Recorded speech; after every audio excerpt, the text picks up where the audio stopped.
Hello दोस्तों, स्वागत है आप सभी का वैल्यू इन्वेस्टर यूट्यूब चैनल के ऊपर। इस वीडियो के अंदर बात करेंगे जेपी ग्रुप के ऊपर।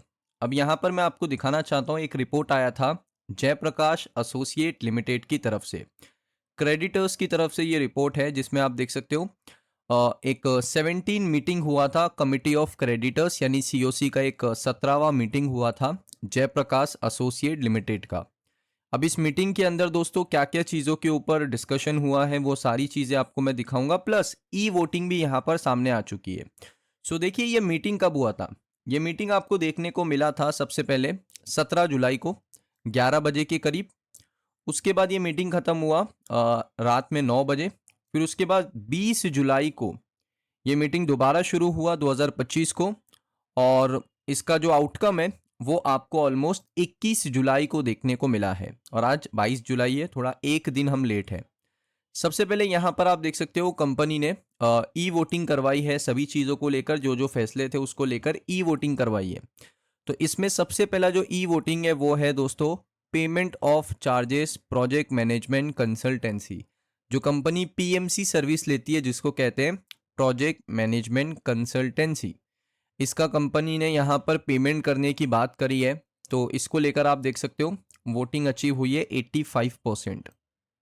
सो यहाँ पर आप देख सकते हो वोटिंग चाहिए रहता है 66%, लेकिन 85% लोगों ने इसमें हामी भरी है।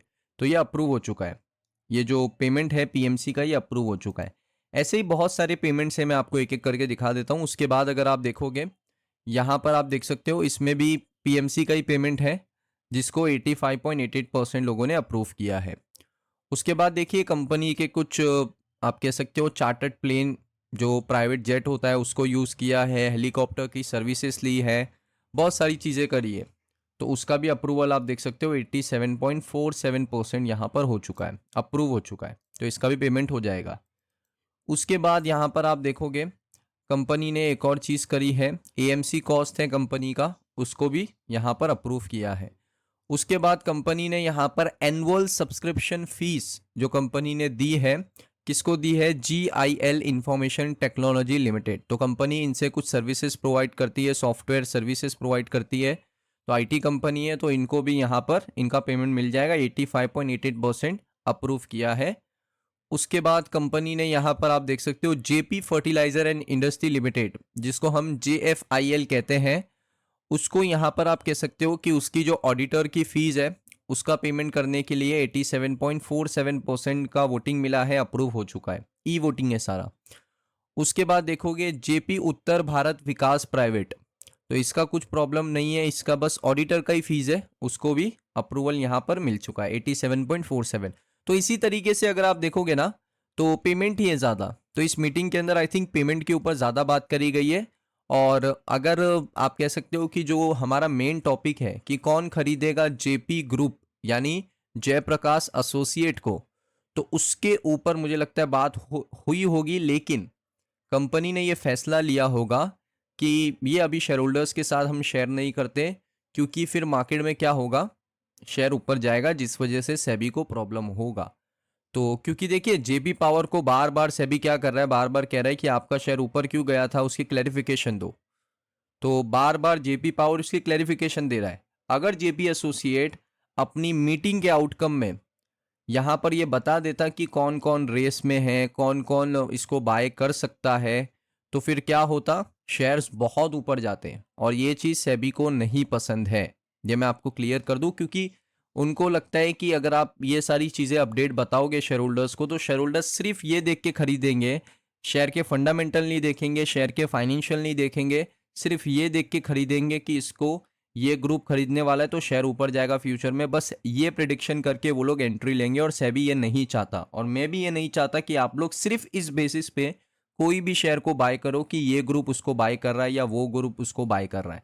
तो ये चीज़ से आपको बच के रहना है। तो इसी वजह से यहाँ पर आप देख सकते हो कि कोई ऐसा अपडेट नहीं है, सिर्फ पेमेंट्स के अपडेट है जो मैंने आपके साथ शेयर कर दिए हैं।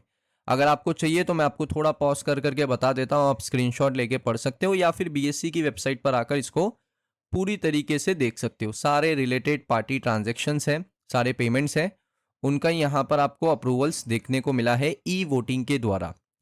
अब देखिए जेपी पावर की बात चली रही है, तो जेपी पावर का जो शेयर है वो आपको दोबारा से एएसएम शॉर्ट टर्म स्टेज 1 में देखने को मिला है। वैसे बहुत टाइम पहले ही आ गया था, एंट्री है 15 जुलाई 2025 की और अभी तक ये एक्टिव है। तो इससे पहले अगर आप देखोगे जो कंपनी का शेयर है वो 14 जून 2024 को था, उसके बाद 9 अगस्त 2024 को बाहर निकला। अब 15 जुलाई 2025 को भी शेयर इसके अंदर एंट्री लेता है और अभी इसका जो सेशन है वो एक्टिव है। सो आप कह सकते हो कि दोबारा से जो जेपी पावर का शेयर है वो आपको एएसएम स्टेज 1 में देखने को मिल रहा है, शॉर्ट टर्म एएसएम स्टेज 1 में देखने को मिल रहा है। सो ये आप देख सकते हो उसका डेटा है, दोबारा से शेयर एएसएम स्टेज 1 में आ चुका है। अब बात करेंगे इंपॉर्टेंट अपडेट के ऊपर। अब मैं आपको बताता हूं कि असल में सोर्सेज की तरफ से असल में रेस में कौन आगे। सो यहाँ पर मैं आपको पूरा रिपोर्ट नहीं बताऊंगा, वीडियो काफ़ी लंबा हो जाएगा, लेकिन आप देखिए जो डेट लेडन कंपनी है जेपी एसोसिएट, उसमें अदानी एंटरप्राइजेस का जो बिड है, जो मार्केट के अंदर बिड बताया जा रहा है, सोर्सेज की तरफ से ये बिड बताया जा रहा है 12,600 करोड़ का अनकंडीशनल बिड है, जो कि सबसे बड़ा बिड नहीं है। लेकिन इस बिड के अंदर क्या है, क्लैरिटी है, एश्योरेंस है। क्लैरिटी किस बात की है? जो कंपनी है उसने ये क्लैरिटी दी है, अदानी एंटरप्राइजेस ने जेपी एसोसिएट को, कि हमें यहाँ पर कोई फ़र्क नहीं पड़ता है, लैंड का डिस्प्यूट चलता रहे, उसको हम हैंडल करेंगे। तो ये क्लैरिटी देता है। एश्योरेंस क्या दिया है? उन्होंने ये एश्योरेंस दिया है कि हम भी इस डिस्प्यूट को ख़त्म करने की कोशिश करेंगे। सो ये एश्योरेंस मिल रहा है, क्लैरिटी मिल रही है और अनकंडीशनल बिड है, इसमें कोई कंडीशन नहीं है। बाकी कंपनीज ने कंडीशनल रखी है, जैसे दालमिया ने, जिंदल पावर ने, वेदांता ने बिड हाई रखी है अदानी पावर, माफ करेगा, अदानी एंटरप्राइजेस से, लेकिन उन्होंने कंडीशन रखी है कि ये जो आपका लैंड डिस्प्यूट है पहले इसको ख़त्म होना चाहिए, ये ख़त्म होगा उसके बाद ही हम लोग आपको पेमेंट करेंगे। लेकिन अदानी ने ऐसा बिल्कुल नहीं कहा। अदानी ने कहा कि चलेगा, आपका लैंड का डिस्प्यूट चल रहा है, आप उसको कंटिन्यू करो, हम आपके साथ पेमेंट करते हैं और इन फ्यूचर हमारी मदद की ज़रूरत पड़ती है तो डेफिनेटली अदानी ग्रुप भी इस पूरे डिस्प्यूट के अंदर मदद कर सकता है। सो ये सारी चीज़ें हैं, इस वजह से क्लैरिटी और एश्योरेंस तो अदानी ने दिया है, प्लस 12,600 करोड़ का अमाउंट भी दे रहे हैं, अनकंडीशनल बिड है। तो यहाँ से जो क्रेडिटर्स हैं, अगर ये मामला थोड़ा लंबा चलता है, अगर ये मामले को और साल भर या 2 साल लगते हैं, तो डेफिनेटली अदानी सबसे आगे होंगे रेस के अंदर, क्योंकि उनकी ऑफर्स में क्लैरिटी है, एश्योरेंस है, अनकंडीशनल बिड है। बाकी लोगों ने कहा कि हमें ये डिस्प्यूट नहीं चाहिए हमारी कंपनी के साथ, अगर हम खरीद रहे हैं तो बिल्कुल क्लीन कंपनी खरीदेंगे।